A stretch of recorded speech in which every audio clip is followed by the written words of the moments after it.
मेरे प्यारे माताओं, बहनों,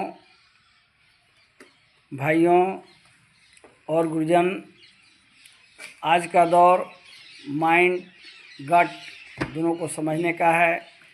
गट एक ऐसा बैक्टीरिया होता है जो हमारे मुंह से लेकर मल द्वार तक रहता है और यह डाइजेस्टिव सिस्टम के साथ एक समझौता किए हुए रहता है कि तुम मुझे खाना दो, मैं तुम्हें स्वस्थ जीवन प्रदान करूंगा। गट बैक्टीरिया हमारे मुंह से शुरू होकर इसके बाद duodenum, large intestine, small intestine से होकर मल द्वार तक जाता है। यह सभी एंजाइमों को अपने शरीर के अनुकूल परिवर्तित करता है और उन्हें किसी भी प्रकार की हानि पहुंचाने की इजाज़त नहीं देता है। जब हमारे शरीर में कुछ एंटीबैक्टीरिया हो जाते हैं तो गट आदेश देता है हमारे शरीर के सोल्जर्स को, जिसे टीएस सेल कहा जाता है, अटैक ऑन द बैक्टीरिया। गट हमारे चारों तरफ शरीर में फैल जाता है और बैक्टीरिया को फैलने से रोकता है और यह सूचना हमारे माइंड को भी देता है। इस तरह से माइंड और हमारे गट के बीच एक हाईवे का संबंध है, इसमें कहीं दो राय नहीं है।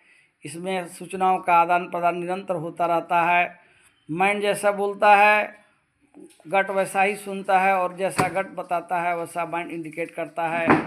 मेरे प्यारे बंधुओं, अगर गट बैक्टीरिया हमारे शरीर में काम करना बंद कर दे तो सारा शरीर का सिस्टम अनबैलेंस हो जाएगा। शरीर में जो हम खाते हैं पीते हैं, हमारा शरीर सुचारू रूप से चलता है, वह काम करना बंद कर देगा, या यूँ कहें कि हम बीमार पड़ जाएंगे। कई प्रकार के औषधियों की आवश्यकता पड़ती है जब हम गट बैक्टीरिया से परेशान अगर नहीं रहना चाहते हैं तो कोशिश करें सादा और सुखमय जीवन बिताएं।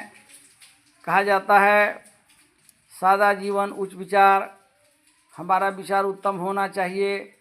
जीवन में गट बैक्टीरिया को मेंटेन करने के लिए 15 मिनट का मेडिटेशन ज़रूरी है। कम से कम आधे घंटे का मॉर्निंग वॉक या इवनिंग वॉक, या कभी भी समय आपको मिले तो कम से कम आधा घंटा पैदल चलने का यानी फिजिकल एक्सरसाइज भी ज़रूरी होता है, जो हमारे गट बैक्टीरिया को सुचारू रूप से काम करने में मदद करता है। हमारा माइंड तभी एज यूजुअल काम करेगा, अच्छा ढंग से काम करेगा जब गट बैक्टीरिया उसको सहयोग करेगा।